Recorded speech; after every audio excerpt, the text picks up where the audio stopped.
মূলক ধর্ম, যাহা আচরণ করিলে মানুষের পরিহানি হয় না। এগুলোকে যাহারা সত্য অপরিহারীয় ধর্মে সম্যকরূপে প্রতিষ্ঠিত থাকিবে, তাহাদিকে কেহই পরাজয় করিতে পারিবে না, বরং ইহা তাহাদের ভবিষ্যতের হিতসুখেরই কারণ হইয়া থাকে। কি? এক, যাহারা সভা সমিতিতে সর্বদা একত্রিত হয়, তাহাদের শ্রীবৃদ্ধি হইয়া থাকে, পরিহানি হয় না। দুই, সর্বদা একতাবদ্ধভাবে একত্রিত হয়, সবার শেষে সকলে একসঙ্গে চলিয়া যায় এবং সভায় প্রস্তাবিত কাজ একযোগে সম্পাদন করে, তাহাদের শ্রীবৃদ্ধি হইয়া থাকে, পরিহানি হয় না। তিন, যাহারা দেশে ও সমাজে কুনীতির প্রবর্তন করে না, পূর্বে নির্ধারিত সুনীতির উচ্ছেদ সাধন করে না এবং প্রাচীন সুনীতি যথাযথভাবে মানিয়া চলে, তাহাদের শ্রীবৃদ্ধি হইয়া থাকে, পরিহানি হয় না। চার, যাহারা বৃদ্ধগণকে সৎকার, গৌরব, সম্মান ও পূজা করে এবং তাহাদের বাক্য শ্রবণ এবং গ্রহণ করা উচিত বলিয়া মনে করে, তাহাদের শ্রীবৃদ্ধি হইয়া থাকে, পরিহানি হয় না। পাঁচ, যাহারা কোনো স্ত্রী বা কোনো কুমারীদের সহিত নষ্ট করে না, তাহাদের শ্রীবৃদ্ধি হইয়া থাকে, পরিহানি হয় না। ছয়, গ্রাম মধ্যে ও বহিঃপ্রদেশে যেসব চৈত্য আছে, যাহারা সেই চৈত্যসমূহের সৎকার, গৌরব, সম্মান ও পূজা করে এবং সেই চৈত্যসমূহের পূর্বে প্রচলিত ধর্মত দান কর্ম ও পূজার পরিহানি করে না, তাহাদের শ্রীবৃদ্ধি হইয়া থাকে, পরিহানি হয় না।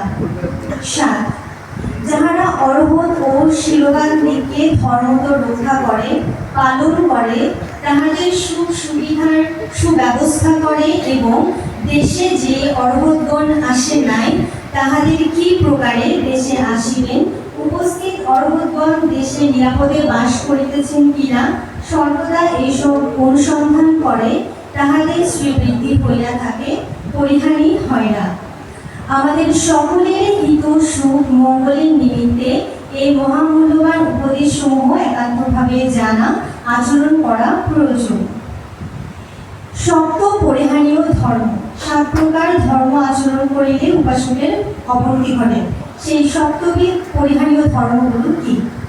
1, ভিক্ষু ও সাধু সজ্জনাদি সৎপুরুষ দর্শন হইতে বিরত হইলে। 2, সদ্ধর্ম শ্রবণে উদাসীন হইলে। 3, পঞ্চশীল শিক্ষা ও পালন না করিলে। 4, ভিক্ষু প্রভৃতি সাধু সৎপুরুষদের প্রতি অপ্রসন্ন হইলে।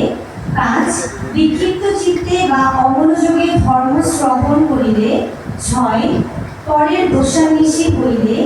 7, বুদ্ধ শাসনের বাহিরে দানাদি দেবার পাত্র অন্বেষণ করিলে। যাহারা বুদ্ধ বিবর্হিত এই সপ্ত পরিহানীয় ধর্ম আচরণ করিবে, তাহারা ইহকাল পরকাল বড়ই দুঃখপূর্ণ হয়। সুতরাং উভয়কালের সুখকামী ব্যক্তিগণ উক্ত সপ্ত পরিহানীয় ধর্ম বিষবোধ ত্যাগ করিয়া সপ্ত অপরিহানীয় ধর্ম আচরণ করিবেন।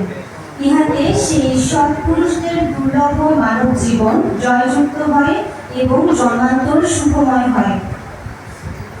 মহাকারণিক তথাগত সম্যক সম্বুদ্ধ সকল উপাসক উপাসিকা গায়ক গায়িকাদের উদ্দেশ্যে যে অতীব মূল্যবান উপদেশ দিয়েছেন, সেগুলো হলো উপাসকের 10 গুণ। 1, যিনি উপাসক তিনি হইবেন ভিক্ষু সঙ্গের সুখে সুখী, দুঃখে দুঃখী। 2, ধর্মকে গ্রহণ করেন অধিপতি রূপে। 3, সর্বদা যথাশক্তি দানে থাকেন রত। 4, বুদ্ধ শাসনের পরিহানীমূলক কিছু দেখিলে অভিবৃদ্ধির জন্য করেন বিশেষ চেষ্টা। 5, সম্যক দৃষ্টিসম্পন্ন হন এবং যাবতীয় মিথ্যা দৃষ্টিমূলক বিষয় করেন ত্যাগ। 6, জীবনান্তেও অন্য ধর্মগুলোর আশ্রয় গ্রহণ করেন না। 7, কায়ে বাক্যে হন সুসংযত। 8, সর্বদা মৈত্রীপূর্ণ হৃদয়ে মিলিয়া অবস্থান করেন। 9, ঈর্ষাহীন হন, প্রবঞ্চক হইয়া বুদ্ধ শাসনে বিচরণ করেন না। 10, সর্বদা বুদ্ধ ধর্ম ও সংঘে শরণাপন্ন থাকেন। যাহারা এই 10 উপাসক গুণ ধর্মে থাকিবেন প্রতিষ্ঠিত এবং সপ্ত পরিহারীয় ধর্ম করিবেন ত্যাগ, তাহারা কখনো অপায়ে গমন করেন না। ধন্যবাদ সকলকে। আবার বুদ্ধ পূর্ণিমার শুভেচ্ছা।